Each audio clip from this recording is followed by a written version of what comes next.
ஞான ஒளி YouTube channel நேயர்கள் அனைவருக்கும் வணக்கம்.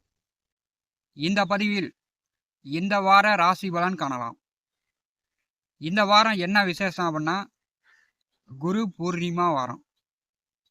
அதாவது பெற்றோர்கள் பெரியோர்களுடைய குருமார்களுடைய ஆசீர்வாதம் அனுகிரகம் பெறக்கூடிய வாரம். இந்த வாரத்தில் பெற்றோர்களிடமோ பெரியோர்களிடமோ அவச்சொல் பழிச்சொல் சாபம் வாங்கக்கூடிய சூழ்நிலையை ஏற்படுத்தி கொள்ளாதீங்க. குறிப்பாக அப்பாவிடம் பார்த்தீங்கன்னா, அப்பாவிடம் மகன்கள் இந்த வாரம் சாபம் வாங்கினீங்கன்னா அது 7 ஜென்மத்திற்கும் உங்களை நல்லா வாழ விடாது. அப்புறமேட்டி முன்னோர்கள் செய்த பாவம் அப்படின்னு பரிகாரம் பூஜை அப்படின்னு காலம்புறா செஞ்சிட்டே இருக்க வேண்டியதான். இந்த வாரத்தில் குரு பூர்ணிமா வாரமாக இருக்கும்போது பெற்றோர்கள் பெரியோர்களிடம் பணிவாக பேசுங்க, பணிவாக நடந்துக்குங்க, எதிர்த்து பேசாதீங்க. பெற்றோர்கள் பெரியோர்களிடம் ஆசீர்வாதம் வாங்குங்க. நல்லா இருங்க அப்படின்னு வாழ்த்துனாங்கன்னா கண்டிப்பாக உங்களுக்கு இந்த ஜென்மத்தில் எப்பேற்பட்ட துன்பங்கள் வந்தாலும் அதிலிருந்து மீண்டு விடலாம். இந்த வார ராசி பலன் வாக்கிய கணித பஞ்சாங்கப்படி 23/7/2026 அன்று முதல் 31/7/2026 வரை, ஆடி மாதம் 7ஆம் தேதி முதல் ஆடி மாதம் 15ஆம் தேதி வரை. இந்த வாரம் பார்த்தீங்கன்னா 28ஆம் தேதி செவ்வாய்க்கிழமை இரவு 7:27 பௌர்ணமி ஆரம்பித்து மறுநாள் 29ஆம் தேதி புதன்கிழமை இரவு 8:57 வரை பௌர்ணமி நீடிக்கிறது. பௌர்ணமி தினம்தான் குரு பூர்ணிமா. அதாவது பெற்றோர்களிடம் பெரியோர்களிடம் ஆசீர்வாதம் வாங்கக்கூடிய நாள். இந்த வார கோச்சார கிரக பாத சாரங்களை காணலாம். சூரிய பகவான் பூச நட்சத்திரம் 1ஆம் பாதம் முதல் 4ஆம் பாதம் வரை சஞ்சாரம் செய்கிறார். சந்திர பகவான் துலாம் ராசி விசாக நட்சத்திரம் முதல் கும்பராசி அவுட்ட நட்சத்திரம் வரை சஞ்சாரம் செய்கிறார். செவ்வாய் பகவான் ரிஷபராசியில் தன்னுடைய சொந்த சுய நட்சத்திர சாரத்தில் சஞ்சாரம் செய்கிறார். புத பகவான் புனர்பூச நட்சத்திரம் 1, 2, 3 பாதங்களில் இந்த வாரம் சஞ்சாரம் செய்கிறார்.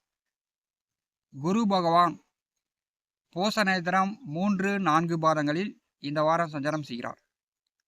சுக்கிர பகவான் சிம்ம ராசியில் தன்னுடைய சொந்த நட்சத்திரத்தில் பூர நட்சத்திரம் 3, 4 பாதத்திலும் உத்திர நட்சத்திரம் 1ஆம் பாதத்திலும் சஞ்சாரம் செய்கிறார்.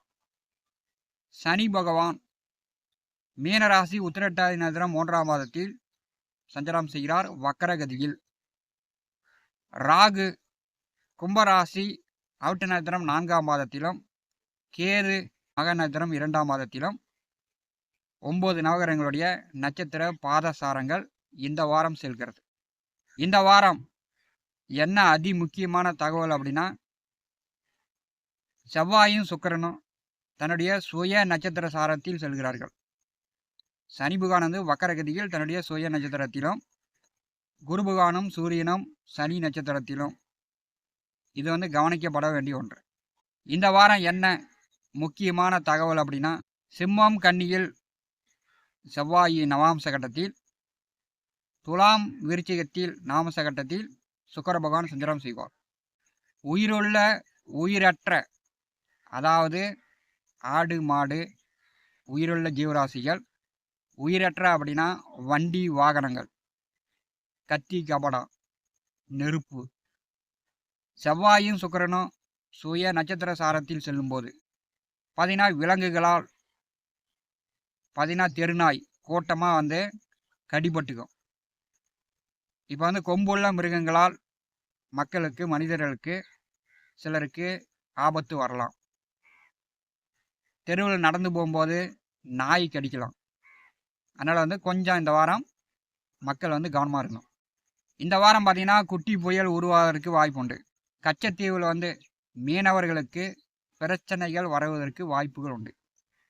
ரிஷபம் ராசி அன்பர்களுக்கு இந்த வாரம் உங்களுக்கு 6வது வீட்டிலிருந்து சந்திர பகவான் குரு நட்சத்திரத்திலிருந்து வாரத்தை தொடங்குகிறார். பார்த்தீங்கன்னா 6ஆம் வீட்டிலிருந்து வாரம் தொடங்கும் போது ரிஷப ராசி என்பதற்கு நல்ல மகிழ்ச்சி உண்டு. உடம்பு சரியில்லாமல் இருந்துச்சு, உடலில் நோய் நொடி இருந்துச்சுன்னா இந்த வாரம் சரியாகும். சந்திர பகவான் விசாக நட்சத்திரத்திலிருந்து பார்த்திங்கன்னா நேர் 7ஆம் இடம் வருவார். புதிதாக துணிமணி எடுக்கலாம். உங்களுடைய வேலை தொழிலுக்காக வண்டி வாகனங்கள் வாங்கலாம். புதிதாக தொழிலுக்காக வேலைக்காக ஒப்பந்தம் போடலாம்.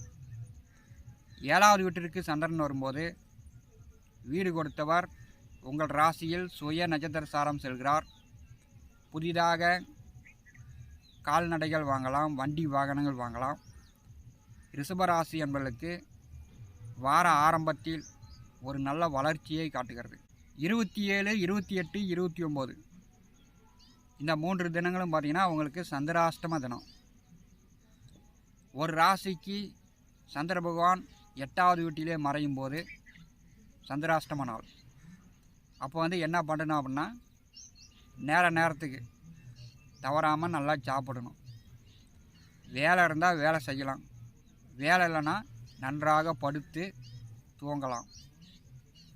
ரிஷபராசிக்கு 8வது வீட்டிலே சந்திர பகவான் செல்லும்போது பார்த்திங்கன்னா உங்களுக்கு 3வது வீட்டிலே குரு பகவான் மேற்கே அஸ்தங்க நிலையில் செல்கிறார்.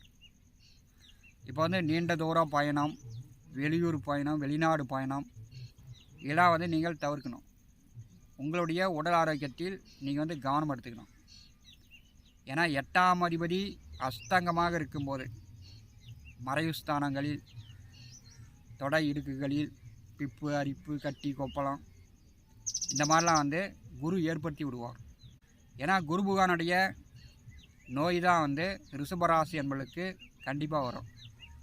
குரு பகவானுடைய நோய் அப்படின்னா சிறுநீரக பிரச்சனை, கிட்னியில் கல் வர்றது, கொலஸ்ட்ராலு இந்த மாதிரியான நோய் தான் உங்களுக்கு வரும். அப்போ 8ஆம் வீட்டிலே சந்திரன் செல்லும்போது 8ஆம் அதிபதி அஸ்தங்கமாக இருக்கும்போது பயண போக்குவரத்தில் கவனமாக இருக்கணும். யாருக்கும் பணம் காசு கடனாக கொடுப்பது, கடன் வாங்குவது. இப்போ இந்த கால நேரத்தில் தங்க நகை பத்திரமா பார்த்துக்கணும். திருடு போவதற்கு, காணாமல் போவதற்கு வாய்ப்புகள்லாம் உண்டு. ஏன்னா சந்திராஷ்டம நாள் தான் அந்த 2.25 நாள் முடியுங்காட்டியும் தானே மறந்து வச்சுட்டு வந்துடுவாங்க. அன்றைக்கி தான் வேலை இருக்கும். அன்றைக்கி தான் பயண போக்குவரத்து இருக்கும். அதெல்லாம் கண்டிப்பாக தவிர்க்க வேண்டும். 9ஆம் இடம் சந்திர பகவான் வரும்போது பார்த்திங்கன்னா உத்திராட நட்சத்திரத்தில் சந்திரன். அன்றைக்கி குரு பூர்ணிமா. பெற்றோர்கள் பெரியோர்களிடம் ஆசீர்வாதம் வாங்க. அன்றைக்கி பெற்றோர்கள் பெரியோர்களிடம் அவச்சொல், பழிச்சொல், சாபம் வாங்குற மாதிரி, உங்கள் அப்பா உங்களை சாபம் விடுற மாதிரி, உங்கள் அப்பா உங்கள் மேலே கோவப்படுற மாதிரி உங்கள் அப்பாவோட நடந்து கொள்ளாதீங்க. ஏன்னா அந்த பௌர்ணமி நாளில் குரு பூர்ணிமா, அதாவது உத்திராட நட்சத்திரத்தில் சந்திரன் வரும்போது இந்த ஆண்டு பூச நட்சத்திரத்தில் குரு பகவான் அஸ்தங்கமாக இருக்கிறார். உத்திராடம் பார்த்திங்கன்னா குரு சாபம் பெற்ற நட்சத்திரம். அப்போ இந்த காலகட்டத்தில் பெற்றோர்களோட அப்பாவோட ஜாபம் வாங்கினீங்கன்னா 7 ஜென்மத்துக்கும் பார்த்திங்கன்னா குடும்ப விருத்தி வராது. பேரப்பிள்ளை வர வாழ்க்கையில் சிக்கல் தான் அனுபவிப்பாங்க. அப்புறமேட்டி பரிகாரம், பூஜை அப்படின்னு செஞ்சுக்கிட்டே இருக்க வேண்டியதான். வாழ்க்கையில் நிம்மதி வராது, முன்னேற்றம் இருக்காது, பணம் காசு சம்பாதிக்க முடியாது. 9வது வீட்டிலே சந்திர பகவான் வரும்போது பௌர்ணமி நாளில் இறந்த முன்னோர்களுக்கு, பெரியோர்களுக்கு திதி கொடுப்பவர்கள், தர்ப்பணம் கொடுப்பவர்கள் கொடுக்கலாம். பௌர்ணமி நாளில் வீட்டில் ஒரு நல்லெண்ணெய் தீபம் ஏற்றி இறந்த முன்னோர்கள் வழிபடலாம். இதை ரிஷபராசி அன்பர்கள் இந்த பௌர்ணமி நாளை பயன்படுத்தி கொள்ளுங்கள். ஞான ஒளி யூடியூப் சேனலை பார்த்து கொண்டிருக்கக்கூடிய அன்பர்கள், இதுவரை நம்முடைய சேனலை சப்ஸ்கிரைப் செய்யாத அன்பர்கள் மறக்காமல் சப்ஸ்கிரைப் செய்து கூடவே இருக்கின்ற ஆல் பட்டன் அழுத்திங்க. தினந்தோறும் நம்முடைய சேனலில் ஜோதிட பலன்கள் பதிவிடப்படும். உடனுக்குடன் பார்த்து பயன்பெறுங்கள். நன்றி, வணக்கம்.